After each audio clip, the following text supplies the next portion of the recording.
अस्सलामुअलैकुम student, how are you? I hope तव्हां बिल्कुलु ठीक हूंदा।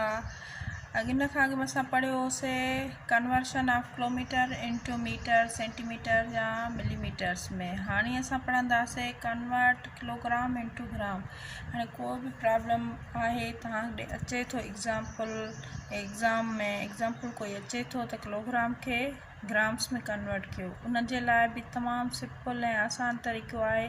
सिर्फ़ु तव्हांजो कॉन्सेप्ट क्लियर करण जे लाइ हिते मां ही सॼो कयां थी। ठीकु आहे। हाणे किलोग्राम पहिरियां त असां ॾिसंदासीं त यूनिट छा जो आहे। यूनिट जेको आहे सो वेट जो यूनिट हूंदो आहे किलोग्राम, ऐं ग्राम छा जा हूंदा आहिनि, इहे यूनिट हूंदा आहिनि वेट जा। ठीकु आहे। हाणे हिकिड़ो एग्ज़ाम्पल था वठूं। असांजो छा आहे, हाणे किलोग्राम वॾो आहे, इन खां नंढो छा आहे, ग्राम आहे। हाणे वॾे खां नंढे में असांखे कन्वर्ट करिणो आहे।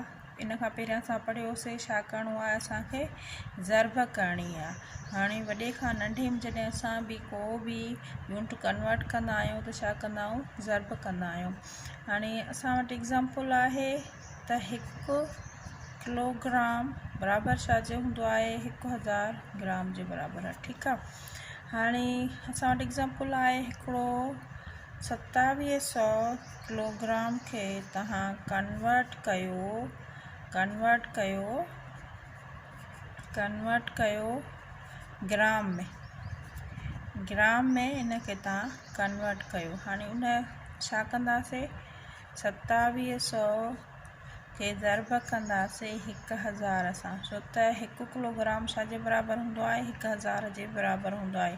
हाणे घणियूं थी वियूं, 2 ॿुड़ियूं 27 उहे ई, 2 ॿुड़ियूं हो, 3 ॿुड़ियूं हिन वारियूं, असांखे छा थी वियो, 27 लख असांखे ग्राम में अची विया आहिनि। ही ग्राम में अची विया।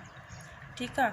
हाणे हीउ हुयो ईज़ीली, तमामु घणो ईज़ी आहे कन्वर्शन जेकॾहिं तव्हां हिन खे कन्वर्ट कंदव। हाणे हिन खे जेकॾहिं तव्हां साइंटिफिक नोटिफिकेशन में, हे तमामु वॾा डिजिट थी विया, हिन खे जेकॾहिं तव्हां साइंटिफिक नोटिफिकेशन में कन्वर्ट कंदव त उन जे लाइ छा थींदो, तव्हां कंदव हुन खे, हाणे हिते आहे पॉइंट, हिन पॉइंट खे जेकॾहिं असांखे हेॾे खणी अचे छा थींदो, 2.7 घणे डिजिट्स आहिनि, हे असांखे थी वेंदियूं 5 ऐं 7 इंटू 10, 5 ऐं 1 हे छा थी वेंदो, 7 ग्राम्स। हे असांजो 7 ग्राम्स हलियो वेंदो। ठीकु आहे। हाणे हीअ असांजो आंसर आहे। आई होप तव्हांखे सम्झ में अची वियो हूंदो। जेकॾहिं इन खां वधीक तव्हांखे सम्झ में नथी ॻाल्हि अचे त मां तव्हांखे ॿिए कंहिं वीडियो में तव्हां मूंखे सजेस्ट कयो, कमेंट्स कयो।